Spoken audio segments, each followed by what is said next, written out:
So, I mean, interestingly, the social sort of messaging of the film wasn't at all on the, as much on the front. We didn't do it as much on the front foot in India. It was a more, I think, an easier way for, and the academy kind of audience to get into the film, because it just seemed a bit outlandish that women are still in veil. I was asked, do women still do that?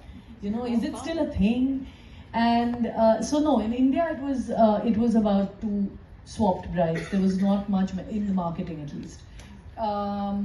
But speaking of censorship, or the kinds of subjects that we make our films about, I mean, we are all much more careful than we ever were when we were making anything to do with anything.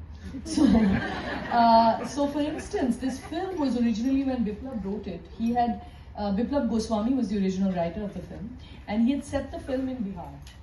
And, when we were making the film, I mean, when we were rewriting it and we had a final screenplay, I was really very much of the opinion that it should not be Bihar, for multiple reasons. One of them is, of course, we are a really litigious nation who get upset about many things, and they would be like, "ऐसा तो हमारे यहाँ नहीं होता है, कैसे दिखाया आपने, बिहार में तो ऐसा नहीं होता, ऐसे तो कैसे, there'd be too many sort of authenticity hurdles we'd have to cross. But that apart, it was also a way for us to kind of talk about whatever we were talking about in a more broad way, and make it, because this is a pratha, or a kind of a tradition that's there in many parts of the country, and it would be very easy for us to just say, in Bihar these things happen. It was really talking much more about a mentality and about a perspective on these traditions. So we made it into Nirmal Pradesh. We made our own state, and it actually, it was great because no Aadhaar card is needed there. Exactly. Yeah, and guess why Nirmal Pradesh? Because we were looking for, we had a lot of vehicles in the film, and we needed number plates. And we were like, we need some, like we have MH for Maharashtra or WB for West Bengal. We were like, we need something that's not there in the other 50 states. So what's not there? NP is not there. So my production designer came up with Nirmal Pradesh, because ye Nirmal jagah hai. It's a soft state. Things are not as terrible, because two women getting lost in India, I mean, pretty much anything can happen if you put your mind to it. And we did want to show that there are places in this country where, two women would be safe. They'd find, refuge. In fact, they'd find community, and they'd find people who encourage them.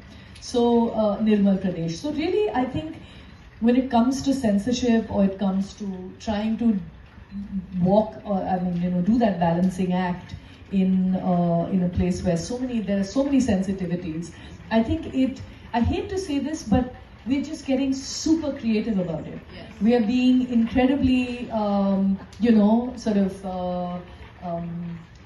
what's the word for it? Like elastic. We are able to shape-shift. We make a man into a woman if we have, all kinds of things to sidestep censure. I love this story of Nirmal Pradesh. I mean, it gives us a kind of utopia at a time when we desperately need one. Yeah. I just want to say two things as a boring historian. One is, this veil thing is very old.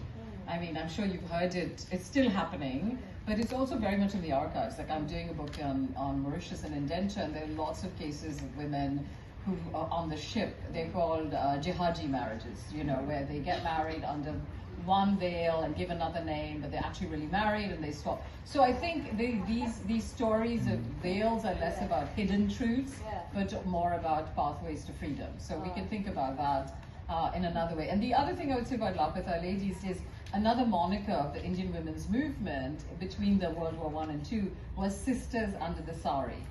And they used that because they wanted to unify people from different religions and different regions, right? Which gets me to my next question. Your first film, Dobigat, and I will ask this question because it's my job to chavi mara a little bit, so here comes the fun part. So, your first film was a film about an urban space. It was about, as you said, self-consciously reflexive. And this film is about, and I'll put this in quotation marks, rural India, which is both real but also phantasmatic in your. So say a little bit more about. I mean, I'm not saying you shouldn't have made a film about rural India, but you know, there's always, as a feminist who works in South Asia, I'm also a little fatigued when people run to rural India to talk about the